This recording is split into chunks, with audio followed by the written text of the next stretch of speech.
Hello, how you doing today? My name's Spectrum Dominus, and I will be, well, what am I today? I guess I'm just your explainer. I'm your sorter today. Today I'm your sorter. Not even. Today I'm your explainer because I'm going to tell you what this series is going to be. Guys, starting a new series on the channel. I've talked about it in previous videos a little. This is all going to be a sorting cards series. Is there a reason to watch this? I don't know, but it's a reason I got to do it, so I might as well talk to you guys while I do it and film it. I think that if people watch this, a lot of chatting could be happening because it could be, why would you get that graded, or why not send that to this grading company, or oh my gosh, why are you doing that? I feel like a lot of conversation become. But let me explain to you what we're doing. I am going to get into grading pretty heavily over the next year. Through two companies in particular. One company is called Next Level Grades. It's NLG is what I call it, what its abbreviation, NLG, and it will be referred to from now on as one of the two, NLG or Next Level Grades. And the reason I use that company is because that is the one I consider for my personal collection. So you ask, to understand, you got to first understand the difference between a personal collection and what is the other collection. To me, there are two types of collections. There are, just for me, I'm not saying there aren't others, just in my world, there are two collections. There is personal collection, and then there is investment collection, okay? My investment collection are the type of things you'd flip, for example. Hey, let me get a Joe Burrow card right now. Let me get this Joe Burrow rookie card. His card prices are down. He's dealing with an injury. If he comes back fine next year, his card prices will spike because of that and then dip at some point. But if I can find the spike, I can make a lot of money on that card in less than a year's time. That is investing. Also investing is I'm going to buy myself a Michael Jordan rookie card and sell it in 10 years because I don't care about Michael Jordan, but I know that that value is going to continue to go up and I want to get the most from the value. It's the type of thing I'd buy and stick in a vault because I don't really care that I have it. I care that its price goes up. That's all investing to me. And most people, I think, most of the video people you have that you're watching, and when I say that, I'm talking about YouTube videos, Card Collector 2, Ryan, and Sports Card Investor, or stuff like that. Most of them, they talk about putting this in their PC, but I do think that those things cross over. If their PC card goes up, they see that, and they can sell it and maybe get it back later at a cheaper price, they do that. I don't ever want to get rid of my PC stuff. That's why it's there. So the PC stuff I consider artwork. I got this piece of art that I was looking for in the highest grade I can get, and the only way I get rid of this PC card is if I find a higher grade of that same card. And that's how my PC goes. And the labels for Next Level Grade are so artistic, so beautiful, that when I get a card that I'm going to keep and display, make a wall display or some kind of framed display or something, I want that label, not the boring white and red PSA. I just don't like the label. It's ugly and it does not bring anything to the card, whereas the Next Level Grades do. So I send my personal collection to Next Level Grade. My investment collection will be getting sent to PSA, and those are the two grading companies I deal with. The only other time would be if I get vintage stuff. I may want to send it off to SGC because they do vintage better, and with the tuxedo outside. I like that for vintage cards. A lot of people like that for vintage cards. It's become very commonplace in the hobby to do it that way, and I do like that, so I stick with that. I would never grade PSA if it wasn't for the fact that that's where the money is. That's where people are looking to buy PSA. They're not looking to buy Next Level Grade. If they were looking to buy Next Level Grade, I grade everything Next Level Grade. So artwork, Next Level Grade, investments, PSA, and that's where we're going forward. So what I'm doing is I have tons of cards everywhere. I mean, if you look at my previous videos of the tour of the store, you'll see I've got cards, and now I've had them stacked and organized, and we're going to be going through them. I'm going to be grabbing a box, any random box, and I'm going to be taking a stack of them out, and I'm going to be going through. I'm going to look each card one at one. I'm going to say, this is a common card, this is a common card, this is most of the cards will go into one of these boxes. Now, like I think I said it already, I have 3 empty, 3 row boxes here.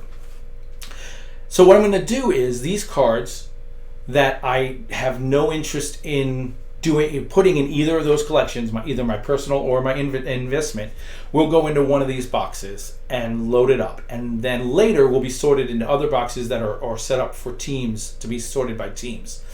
And I'll be making team packs out of them. I'll be making 100 New York Yankee cards. And we'll sell them off or whatnot, or we'll give them away as giveaways on whatnot, or if I go to conventions or something, I'll use them as like giveaways. And that's what it'll do. That's just, I have an overwhelming number of cards. We got to do something with them, and I just don't have it in my heart to throw away a card. And I've never been shown a place where you can donate cards. Like, kids like to collect cards, and you can donate them to kids. I would totally do that if I could figure that out. But I've looked into it, and everyone says you can donate cards, but they don't say where or how. It's not the easiest thing in the world to do. So that's how I'm going to deal with those. The other 3 categories it could be a dollar card, meaning I'm going to use this to create my dollar bin. Cards that are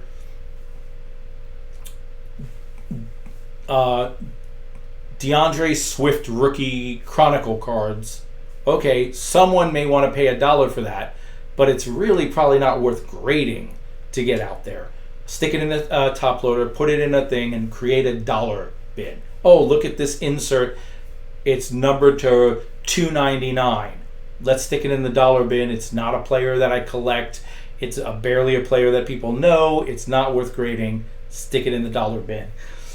That is going to be the second. And then the last 2 will be, this card is worth grading, PSA, or this card is my PC, and I'll decide later if I'm going to get it graded at next level or just add it to my PC collection. But I'll put for the now, I'll put those together, and I'll have to sort them into 2 different categories later. I may do it now. I may do it in as long as there are 6 rows over here. But once the rows I may combine the rows. But that is the plan. That is what we're doing today. Now, keep in mind, guys, if you've been part of this channel, if you know what's going on this channel, we work on a much smaller scale than those other video places video channels that I've talked about, or that you usually watch. Those guys are doing great, and they're doing great work, and I love watching them, and I get a lot of information. They're much more knowledgeable than me, so don't take what they say as probably the right way to do it, and take it as what I say as just what I enjoy. I'm doing this for fun. If I make money on it, great, but I do this for fun. And just like with our breaks, my purchasing and my collecting is much smaller scale than them. They're out buying Steph Curry logo man cards or RPAs, and I'm buying boxes of 1985 Donruss in hopes to get a Don Mattingly Donruss rookie, which may or may not be what I do for what's in the box 1-50. It's one of the things I'm considering. But we live on a completely different level when my big hit is a Don Mattingly rookie, and they're buying $10s and $20s and $100,000 cards. And because I live in that world, that smaller world, a lot of the cards that I'm going to be grading are going to be what they would call what's creating the junk slab era. And I get that. My only concern when you listen to them talk about the junk slab era is their views on the junk slab era and what it does to the hobby and what's good and what's bad about it. I feel like their views are coming from a millionaire card collector's point of view, and not from a guy who tries his best to find a way to give himself $100 a month to spend on cards, which is where I'm currently at. I'm spending $100 a month on cards. I'm getting credit to fill up on card purchases to pay them off later. It's stuff like that, which is completely different and you should not do. But I enjoy the hobby that much that I'm willing to pay it off as I go. So when you're someone like that, getting yourself junk slabs and pulling a couple Chronicle Joe Burrow base 10 PSA cards can be used in trading, in theory. It's my theory that it can be used in trading to build up. Someone will be like, hey, that's a cool card, it's worth $30. And I can say, I'll give you that $30 card plus $50 for your $80 card, or I'll give you those two $30 cards for your $60 card. It still has a value to it. And the only way to get to that higher place on my budget is to build small. And to build small, I don't want to do that with dollar cards. I'd rather do that with dollar cards graded at 10. So I'm going to tend off a bunch of cards, get them graded, and pull the ones that are worth bringing to a trade, put them in a case and go and try doing the trades with them. And the ones that come back as lower, 7s or 8s, I'm going to use that information to teach me how to see what I'm looking for on cards so I can be better at that, which I'm not.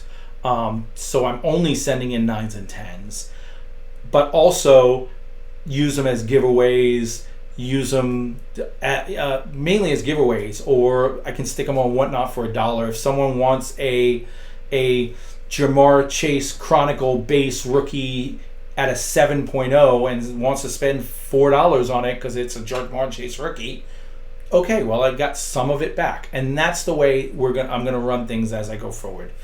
A lot of what I do in comparison, if you're watching this, then you probably watch you either are a friend of mine or you watch other YouTube card collecting videos, and a lot of what I do is going to contradict what is told by those other videos. And I am not doing it for money, I'm doing it to supplement the fun. And I think that, I could be wrong, we'll find out if I'm wrong, but I think that my way could work on a smaller budget as long as I'm probably aware that I'm never going to be buying Steph Curry RPA, rookie RPAs. That's just how it is. I get that. But I'm going to keep going and we'll see how that works out. This is going to be a series. I'm going to post different videos each time, but it's not going to be an episode number series. I'll just post it on the day that I get it out. This video may come out on this day. It's 2 other sorting videos. I'm ready to sort for the first time, so we'll see how that plays out. I'm going to post this video, then I'll post another sorting video, and I may post one right after that. And I'll create a playlist and put them all in there in order, but I'm not going to number the videos like I do on my What's in the Box Wednesday. It'll just be, hey, here's some more sorting. Come hang out live or watch and tell me what you think about how I sorted these cards or what cards. Any cards you see on here, if you wanted it, could be purchased. If you contact me, you can do it through the video at the comments at the bottom, or you can hit us up on the Discord, which you'll see in the description down below. But if it's something I sorted into my personal collection, it may be harder to get, or something I sorted into PSA, then you'd have to hit me up before I send it off to PSA. So there will be a lot of cards in the PSA, like way more than should be, and I'm just going to have to sort them in when it's time to go. How many cards can I afford this time? Oh, I can afford 17 cards. Pick out the 17 cards you want to send. Then next time I can afford 8 cards. Pick out the 8 cards you want to send. And that's how I'm going to do it. So I'm going to overblow the PSA too much. So you probably have time if you want to buy one of those PSA cards, but we'll see. Anyway, guys, that's pretty much how this series is going to go. If you have any questions, put in the comments down below, and I will see you in the next video, which should be up. See you now, and then.